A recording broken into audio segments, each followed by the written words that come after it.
All right, my friends. So today I'm here with my friends in the Daily Scrum, and we're talking about how not to go crazy with your PMP study. This is how not to go crazy. It's right here. It's all about having a base and a firm base, a very firm base. Okay? To get a firm base, I want to recommend that you first of all acquaint yourself with project management in the 5 process groups. So let me ask you this. Do you remember the 5 process groups by heart? Can you tell me what they are?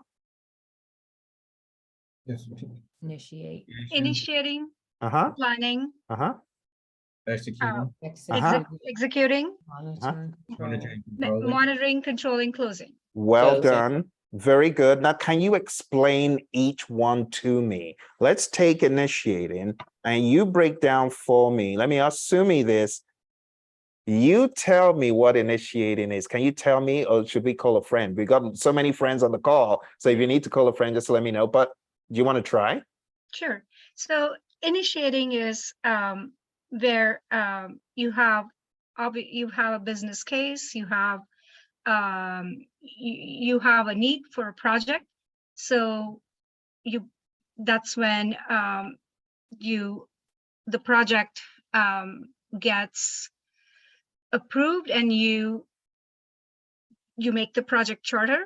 Good. Right. And then you have this project sponsor sponsored the project, and then there's now a project manager who is going to manage the project. Good. That project manager is going to be planning the project.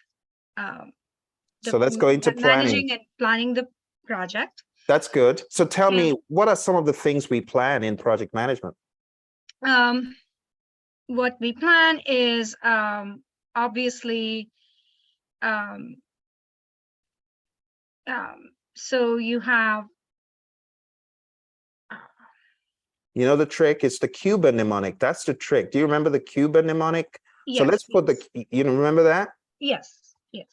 I see six Cubans really puffing, quietly rolling cigars, really puffing smoke. Nice.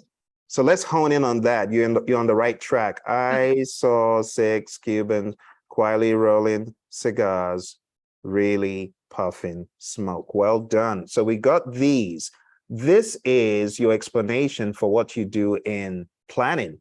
So if anyone says, what do you plan in project management? You're just going to say, well, first of all, we integrate everything. That's the I. We plan, scope, schedule, cost, quality, resources, communication, risk, procurement, and stakeholder.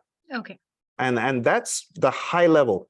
That is enough, Sumi. We don't even need to begin going into the minutia in the Cuban mnemonic. At this level, it's enough for you to build on.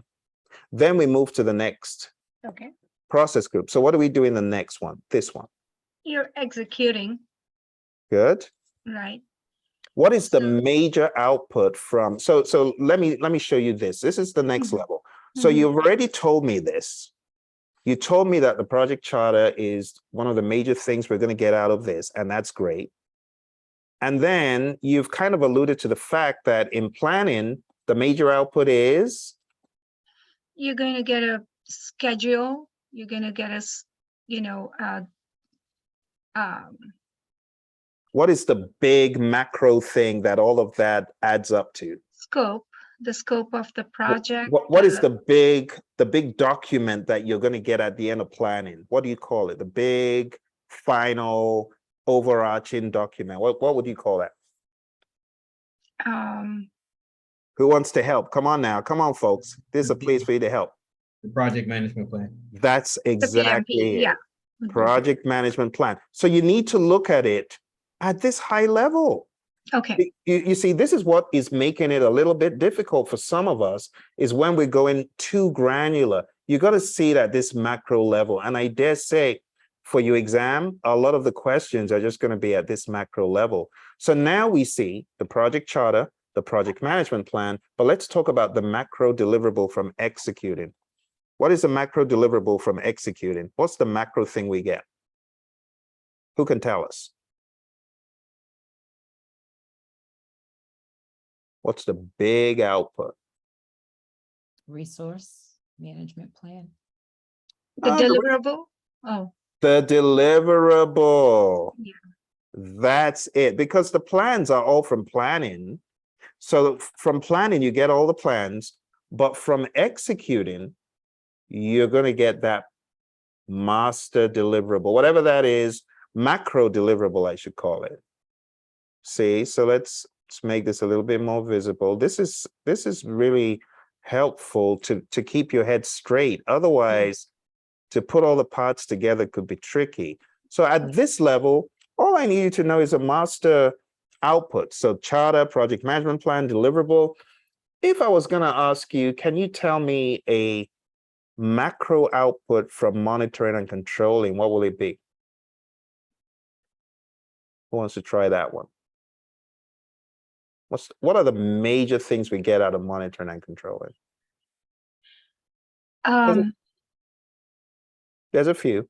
Yeah, verified deliverable. You get you're monitoring, controlling, so it could be defects, it could be verified deliverable. That's a very good observation. So the verified deliverable comes from control quality, right, folks? Yeah. Which other kind of deliverable do we get out of monitoring and controlling? The work performance information. We get WPI. Thank you. What other kind of deliverable do we get out, though? So we get verified deliverable. What other kind of deliverable specifically, like something with the word deliverable? Come on now. Accepted. Thank you. Accepted. Exactly. And where does that come from? Accepted deliverable comes from which process? Well, the monitoring and controlling. At a high level, yeah. It's from validate scope, which is within monitoring and control. But that's next level. You're fine at this level. So thank you, Lovelace, for the WPI. So let's lean back and see. Now, what are we going to do with the WPI? Lovelace, you want to take that one? WPI becomes another W. What is that? WPR. Thank you, WPR. So can you see, this is the macro level. I'm not even getting into the minutia process by process. Just at this high level, these are relationships, associations you need to know. Another big one that comes from every process here, except performing integrated change control, is the concept of change requests, the concept of change logs. So that is also something you need to understand. This is where change logs, come from. And this is also where, as an output, we get approved change requests. And some of these processes also produce change requests themselves. But this is just high level. We could get into the minutia and talk about how it all works, but that's not the purpose of this section that we're looking at here. All right, so very good. So you've done really well. You got an idea of monitoring and controlling at the level that I needed you to. Let's talk about closing. What are the major things you get out of closing? I'm looking for just two things. What would they be? The deliverable itself. So the deliverable comes from executing, but what do we get out of closing? It's not the deliverable, it's associated with the deliverable. What is it? It's a stakeholder, it's associated with the stakeholder, right? Final report. Okay, final report is one. Final report. And then what's the second one? Final what? Product. Good. Final product, but it's not the final product. It's associated with the final product. It's the final product, service, or result. But that's not it. It's not the final product. It's not the final service. It's not the final result. It's the what? Come on now. Someone knows this one. Final what? The final deliverable? It's not the final deliverable. You've already done the deliverable. This is go into Final operations. What do we do? Go into, say again? Final phase. The final phase could be part of it, but it's not the final phase. That's the output. So if you go to page 123, 124, 125, PMBOK, open it for yourself. This is a holy grail of how I train this. So if I haven't made it clear, I apologize. This is something you need to know. So there are two finals. One is a final report and the other is a final. It's not a thing. It's like a process almost that you go through. It's like one of the checking the boxes. So if you created software for the manufacturing department, what do you do finally? Documentation, so it's going to be less like a, no? Not really. Okay, you want them to be able to own this software and use it for operations. So what needs That way to you happen? transition. That's to the word. operations. That's the word. Say it again.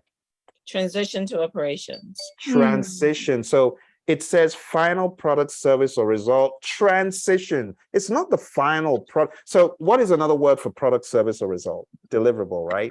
So I always thought it was goofy the way they had product, service, or we know it's final deliverable, whatever that is, a product, service, or result. It's the final transition. So this is the level I need you to be thinking of. Everything that you gave me as outputs, those are not wrong. Like saying, oh, we have final documentation. That's not wrong. But what I really want you to focus on is what PMI themselves list as the outputs. So you got final report, final deliverable, transition. If you have this as a firm base, then you can begin saying, all right, what else do we do in initiating? Now you gotta watch me because I'm gonna go fast here. What else do we do in initiating? We also identify stakeholders. What else do we do in planning? Now, this is where we can go into all the plans, the sub-plans that Sumi was about to get into. We have a configuration management plan, a schedule and scope management plans and baselines, cost management plans and baselines, quality management plan, resource management plan, communications, risk, procurement, and stakeholder plans, right? Then we can go into the ingredients in what is in those. We can also say, oh, in executing, we have a lessons learned register, right? We did a really thorough job in monitoring and controlling, so there's not a whole lot more. And closing, we did quite a decent job. When you've understood that, you then need to come with asking yourself, what do I do if I have a problem here?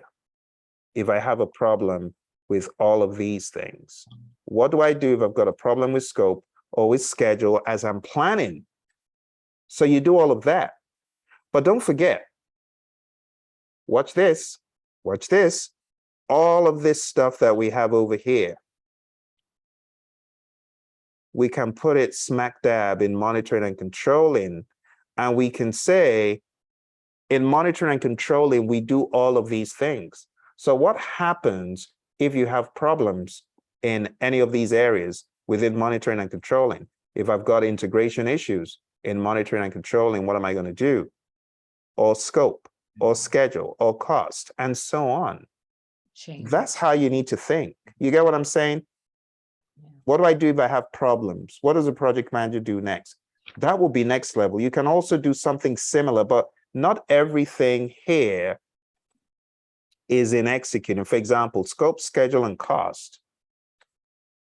They're not in executing. Just remember, there's no process of any of those in executing. Everything else there is.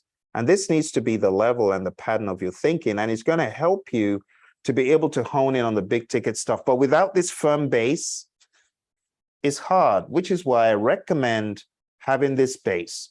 When you've got this base, the next level is for you to construct an image of page 89, or yeah, page 25, I beg your pardon, this one over here. So this is my free cheat sheet. It's available. Just Google Phil's cheat sheet. You'll find it. Take it and one by one know exactly what is done in every process. Not because they're going to ask you rote questions on the exam, but because this knowledge and understanding will help you. When you get done with that, try and draw out page 25 on your own. Not because they're going to ask you questions about it, but it helps you with your knowledge. It's like an inventory check of your knowledge. So if you find it hard remembering a process, maybe there's some gaps, some weaknesses. So understand all the processes at this level. and begin taking copious mock exams. We have the entry one, the 3 questions, the intermediate one that has like 10 questions apiece, and then the closing of the process or the knowledge area, which has like 3. So on our learning system, for those of you in the masterclass, we have those. But for those of you who have already been through training somehow, my next recommendation is where you tackle this concept of PMI have got initiating projects in predictive, but they also have it in agile without calling it that. But pages 90 to 95 in the Agile Practice Guide is where they go through knowledge areas from an agile lens. So all I did was take that awareness and break it down into showing you these are the ceremonies, or I should say the events that happen in Agile, but these are the processes. So monitor and control project work. What does that look like in Agile? Daily scrums, reviews, retros, those all fit under this bucket. What do I do in close project or phase? You could also look at retros as fitting here, reviews, right? You close any time in the world of Agile. What about performing a great change control? Well, the product owner decides and changes mid-sprint based on what they feel needs to be done for the company, and so on and so forth. Validate scope is like a sprint review or demo. Control scope is just a whole inspect and adapt mechanism. And I could go on and on and on. But you gotta go into this table, you know, and read it for yourself and get a better understanding. But that only comes after the base. You gotta really firm up the base, okay? To anchor back really firmly into the base, I want to encourage you to watch my video, it's called What is Project Management? And I put it out very recently for this same reason, because I see a lot of people looking at the PMBOK guide. It's so huge. And you're trying to understand what PMI is saying, but it's hard because there's so many moving parts. If you watch this video, and let me just put it here, it's really going to help you. Let me also put it into, so right here, and let me make a hot link for those watching, just so that you can type in a URL, tiny URL, and it'll tell you. So I'm just going to call it PM7771. Let's see if anyone's taken that. No one has. So tinyurl.com/PM7771. Just type that in. It's going to take you straight to the video that I'm talking about. Watch the video. In the video, I break down project management within an hour. I've gone through predictive, agile. I've gone through the 5 process groups. I've gone through the agile framework. I'm telling you, it's going to help you. Okay.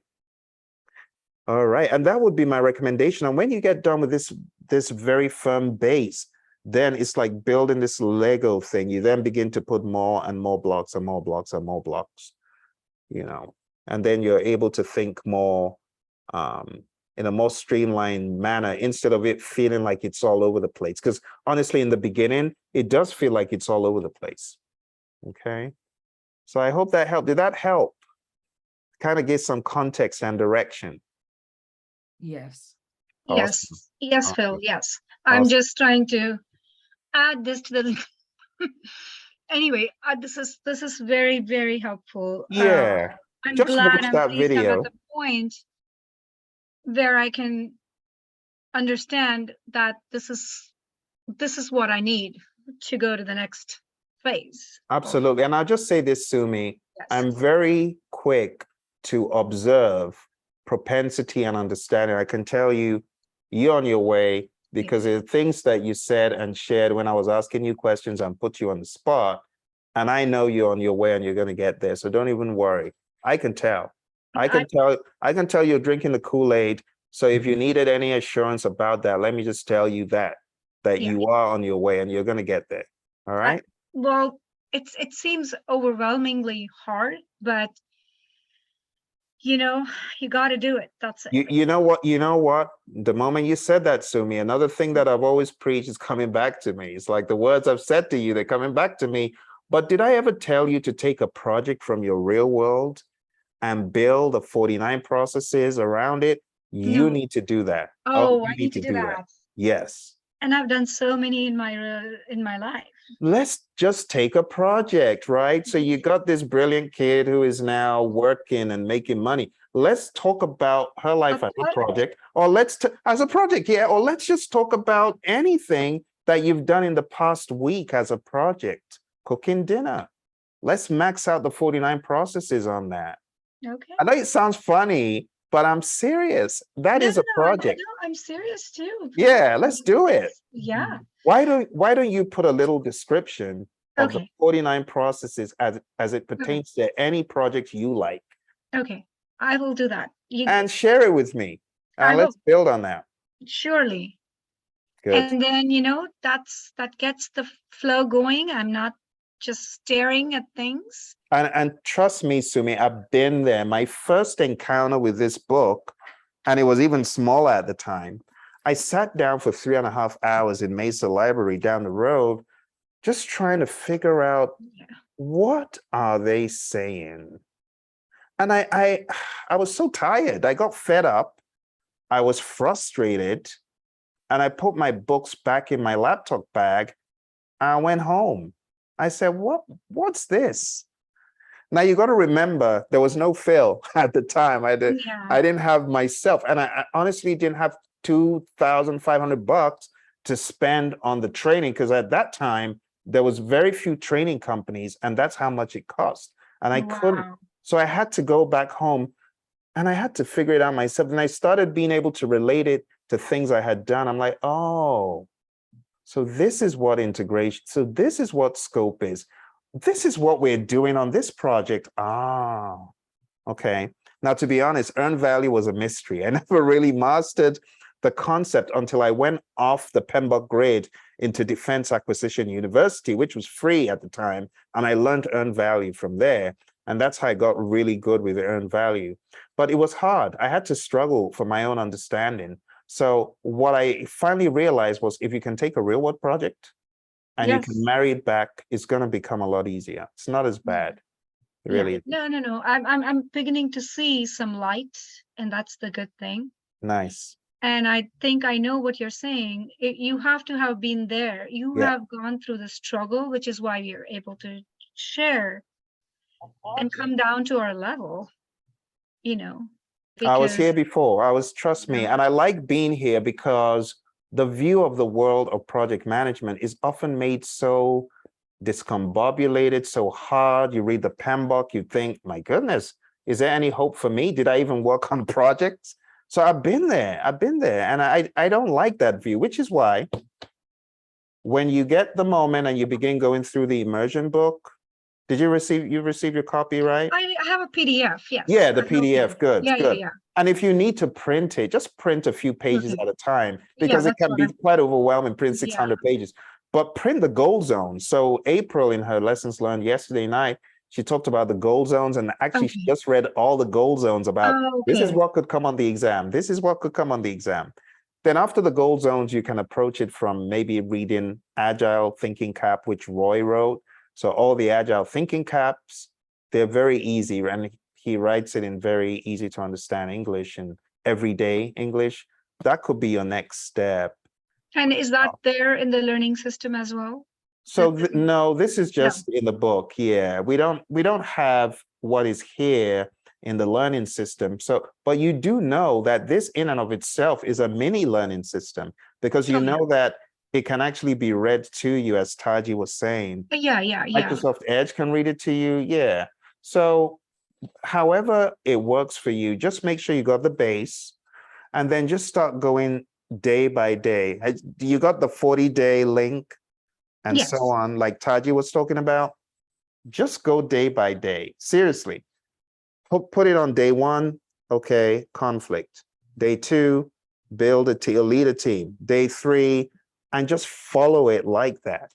Have you got the PDF where we have the schedule? Because I know some folks may not. So let me Phil, show you that. Are you talking about the 40-day deep dive, PMBOK deep dive? Yeah, I'm talking about the 40-day plan that goes with the Immersion book. So you got the book, Okay. But there are a bunch of videos. So let me just go over here. So this is the link I just put in the chat. It leads here. But when you click on this, you can actually download a PDF, Oh, which yeah. has all of the tasks. And you know what happens when you click on any of the links? Takes you to YouTube where there's a video Ah, on gotcha. that stuff. Yeah. So for everything you click on from here, there's a video for each day and each Mm. task. And all I ask people to do is just be sincere, watch it. There are questions I ask at the end. Make sure you can answer those. This will keep you on the straight and narrow. Okay. And this should not be very, I don't think this was very time consuming. I think these are shorter videos, right? Yeah, 30 minutes, 30-minute Right. videos. Yeah. I think the longest video here is 45 minutes. Okay. They're usually 30 minutes, 20 minutes, some are even less. But Mm. at the end of each day, I have a quiz. So let me open this, for example. So let's see. So this is day 8. So at the end of day 8, here are some questions in the video. So what I ask people to do, just pause the video. You make your own determination, and as you keep playing the video, I reveal what the answer is. But I show you using process of elimination, why it's not this, why it's not this, why it's not this. And as you do this daily, you're only going to get firmer and firmer in your understanding. I have so many people saying, Phil, I passed the PMP as a result of all your videos. And then I have some of these open-ended questions. So as you get towards the end, I have these day 8 open-ended questions you can see here. Summarize today's task and enablers. So you take a pause and say, do I even remember what it is? Okay, I do. Here it is. And then which process is dedicated to negotiating in PMBOK guide? So just little questions that keep you focused and being able to track if you're really understanding it. And if you're not, then go back, close the gaps, and then just go back, right? Go back to the PDF and go to the next day and just follow it. There's 40 links. The last few links are things that you already have access to. So people, process, business, mark, 180 question mark, you already have access to that. This is the wrap-up provision that you told me you've actually started. So day 39 is my 10-hour video about the 200 questions. You've already started that. Yeah. So it's Okay. like coming full circle because you've already started this. Yeah, I got through about 3 to 4 hours of that, I think. There you go. So you're already on your way. So just one more time, really want to iterate, get a handle, be able to explain. So beyond this, be able to explain all this stuff. Okay, back Yeah. to yourself. And then moving forward, be able to just break down at a high level what you do in every process. And that means my cheat sheet, the Phil's cheat sheet. And from there, like I said, throw in this and just go step by step. So this is really, because you've been through training with me, Sumi, right? Yes, yes. So yeah. you do remember some of the agile things we talked about. Of course, yeah. This is just marrying both of those. Right. Marrying agile, marrying predictive, but why don't you try out this concept maybe before your next study session? See Okay. if you're able to explain this, because Okay. it's the base. Yes. If you're able to get this, Yeah. then you can go to the next level, putting more meat on the bone. This is just predictive, Yes. right? Yes. Okay. All right. So If you're yeah, able to get this, Mhm. then I want you to move into doing the same for Agile. Hmm. So what that will look like is this. You're going to ask yourself, how do I initiate, plan, execute, monitor, control, close an Agile project? Let me give you the summary. It starts off with a vision. And then you need to do your research. Where is the vision? Well, page 49 of the Agile Practice Guide, it tells you. Right? Does anyone know where the vision is kept in Agile? Where is it housed? Where is it housed? Is it Come on, Corbin. Come It's on, the- Tracy. Come on now. Where's the vision? You want to open page 49? Someone tell me. It's in the roadmap. It's associated with the roadmap, but it's in a document that we all know. But we don't talk about this document too much. The charter. Charter. Exactly. But what does PMI call it? An agile project charter. You got it, Tracy. Thank you. So the agile project charter. So you need to be thinking, okay, we get a vision. We have a charter that encapsulates the vision. And then the next thing that Tracy mentioned is the product roadmap. And what does the roadmap do? It shows us how we're going to get the final releases out. So it shows you a sequence of releases pretty much. In every release, what do you have? Iterations. And then in the iterations, what do you have? Well, an iteration is a sprint. So you got your sprint plans, and your sprint planning, you got your features and your stories elaborated upon, right? So features are chunks of stories. So every sprint, we might be working on a feature set. Maybe it takes us 2 or 3 sprints to do that. But the bottom line is your product roadmap is going to help you see how the delivery will sequentially take place, sprint by sprint, release by release, such and such. Does this make sense at this level? Yes. Yeah? Okay. Yes. So after you get the roadmap, there's a series of things that could happen. And for that, I'm just gonna take liberty and open my what is project management slides, because I've shown this so many times on the web that there's no point in me reinventing the wheel. So let me just go over from the concept of the vision. Let me just transfer over here and let's do it on this. So we have the vision, then we have the Agile project charter, then we have the product roadmap, then we have release planning, right? At a lower level. At another lower level, we have the team charter. Well, this is more like higher level team stuff. But after the team charter is done, you know, all sorts of things could happen. And maybe the team charter comes early. It depends on the team and the unique situation. The bottom line is it should be done before you get deeper into the backlog. So there's backlog preparation that the team may or may not take part in, but the hope is that they should, right? Because user stories are going to get put in there. They got to understand the stories. But the bottom line is there's going to be some sort of backlog. Does that make sense, this whole concept, right?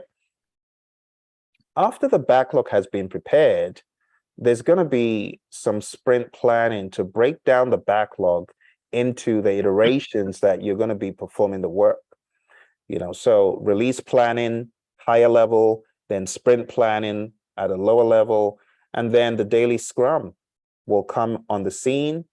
And then the daily scrums are gonna be preceded by sprint planning and succeeded in the middle, or I should say somewhere in the middle, right? It's gonna be the backlog refinement. So you're not gonna be totally done with daily scrums for good on the sprint, but somewhere in the middle, there's gonna be backlog refinement.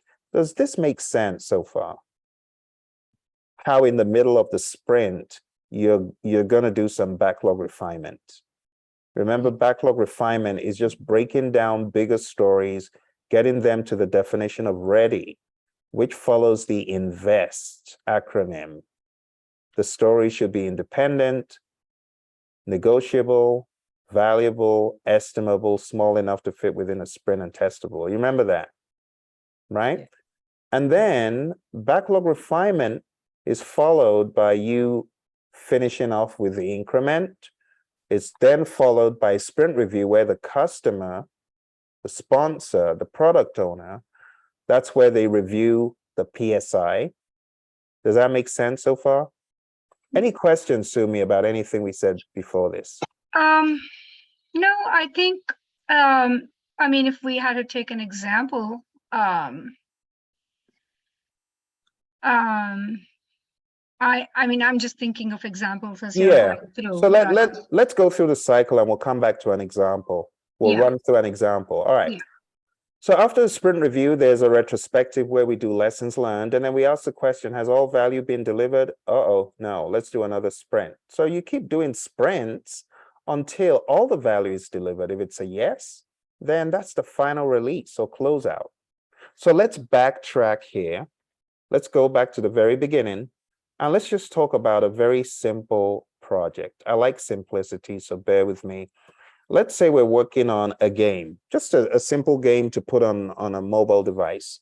So there's a vision of the game. Let's say it's going to be a project manager reality game, right?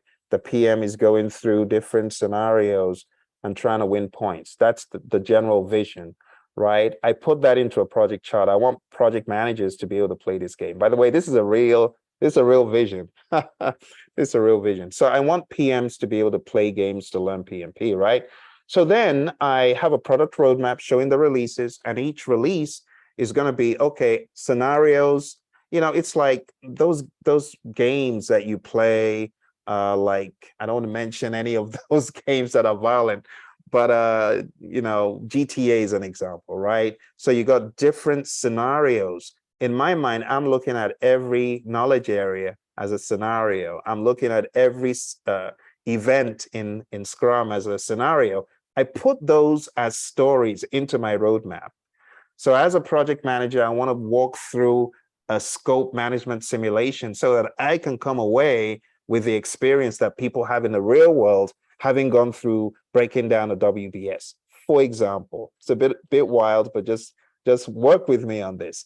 So I put all of these scenarios for the different game modules into the roadmap, working with the product owner, right?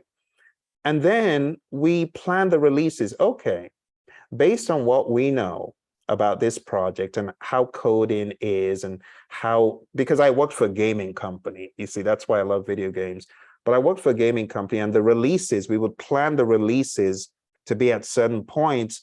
After so much work has been done, then we can release this module. So we could release the scope module, then release the schedule module. Maybe the first module we release is actually a resource management module, because the project manager worked through scenarios of bringing the team on. So we plan those releases is all I'm saying. Does that make sense?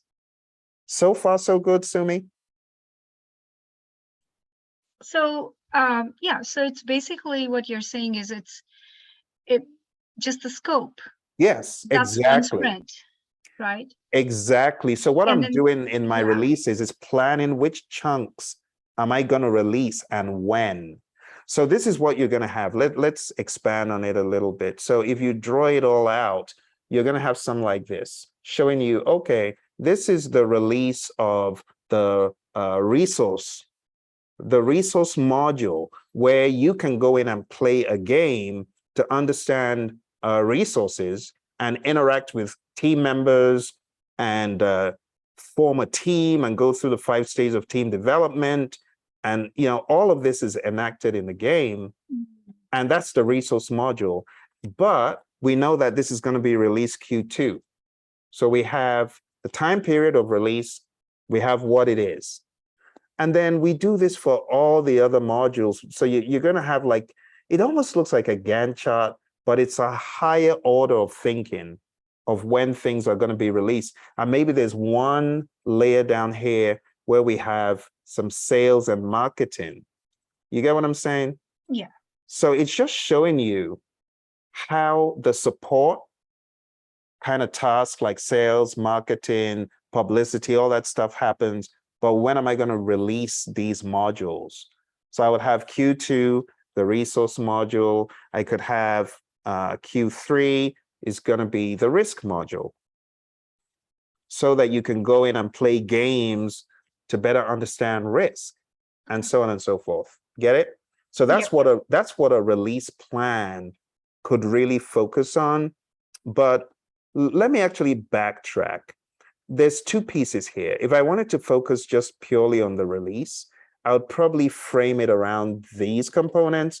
But if I wanted to focus more on the product roadmap, I would introduce these associated things, because the product roadmap would contain the supportive stuff, not necessarily the release plan, but definitely the roadmap, because a roadmap should show at a high level everything. The release plans will then go into more detail about what exactly you're releasing and when. So I don't know if you've read figure 6-20 in the PMBOK guide, 6th edition. Do you have your PMBOK to hand? Yeah.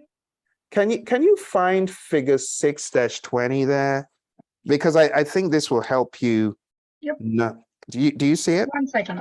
Yeah, I'm just looking Okay, through it. and I'll tell you what page if I'm able to find it. -20. Yeah, figure 6-20. Got it. Yep. Do you see it? Page 216? Yep. Okay, so do you see that release layer at the top? Oh, yeah. Yeah. You see that? And do you see what they labeled as a release plan? It's pretty much just the iterations in there. Do you see that? Yes. So that's a good way of you looking at it. Okay. Yeah, that's a good way of you looking at it. So you can Okay. just go with what they have there. So we do our release planning, and then we do our team charter, which you understand is also called a social. Who remembers? We've talked about this ad nauseum this week. What's another name for team charter? Social contract. Thank you. Or what? Yeah. Team contract, all that stuff. You do those.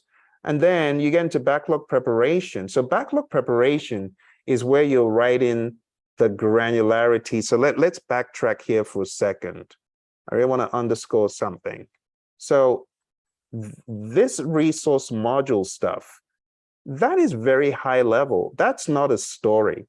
That's like an epic. That's big. I need to break down this resource module into stories.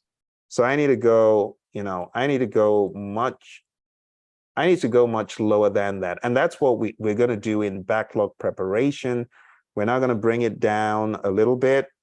And we're at the end of the day going to come out with some stories that we can begin working on. So we do our sprint planning, we decide which stories to work on. We have our daily scrum, we have backlog refinement, where we take a look at certain stories and we break them down. So imagine you had, in my example, and we had something like this for Q1, and it was resources, right? This, in backlog refinement, this is where we would break it down and we might discover, oh, this is so big, look, it's many, many stories. So backlog refinement is where you break down the work to what you can complete in a sprint.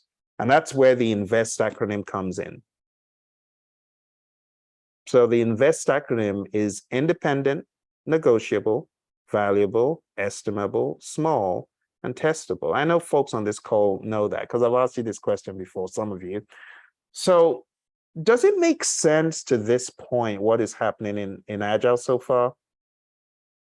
From a very, very top level, I think. Not granular, but Yeah, and trust me, Agile is not so granular because, we rely more on individuals and interactions over processes and tools. So if you get the concept of what happens in sprint planning, this is where we're selecting what needs to be done in the sprint.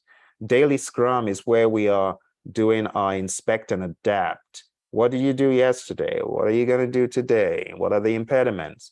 Backlog refinement is where we break down the work into tinier pieces, or where we just make sure that everything is clear and we're preparing these stories, not for this sprint, but for the next sprint. So you got to remember that backlog refinement is for future sprints, not for the current one. Current one, we already know what we're going to be doing, right? All right. And then we have the PSI, we have our sprint review, we have our retrospective. And remember, the retrospective is where we take a look at what went well, what didn't, what are we going to improve on? And if we discover that all value is delivered, good. But if not, then we just go into the next sprint. So the moment the retrospective ends, you're going into the next sprint. There's no breathing room. You get done with one sprint into the next sprint. That's how it works in the world of Agile. So if you ended up getting everything done, then there's going to be a time you get to the final release or closeout. And that's how Agile works. You see, the story of Agile is so much shorter than the story of predictive. There's only 14 components here. I could break them down further, but they wouldn't be broken down so insurmountably. That's why I'm a huge proponent of keeping it high level. Let's keep it as high level as possible. So if you got the first picture I showed of predictive, and you get this picture, just go back over and over again. Like this screenshot, I also explained it in the video that I sent you on project management basics. But let me put this in the chat. I'm going to put a couple of these images in the chat just to make sure you remember. Because I really do want you to get this stuff. And I don't want you to be fretting over the content. I want you to feel, okay, I know where this is going. All I need to do is dedicate time to get it down pat. That's how I want you to be thinking of it. So hopefully going over the content like this, these doodles that I've made are going to help you, better lock down and bolt down the stuff. And I really appreciate everyone else just chilling out and, coming for the ride. So did that kind of help a little bit? Hugely, Phil. Hugely. Awesome. Yeah, just everything, every little thing is just puts, more and more things into place. It's like a puzzle coming together. Exactly. And I know it's many iterations, which is why, and I know I was saying I want to get everyone off the call, but I just felt you and I, Sumi, had to do this. Yes. And I felt our friends might want to come for the ride, and they did. And teamwork makes the dream work. And thank you, everyone. I so appreciate much, that. Bill. I'm going to be sharing this video. So the video, feedback. yeah, I'll share this video so everyone can go Yeah. back and watch it.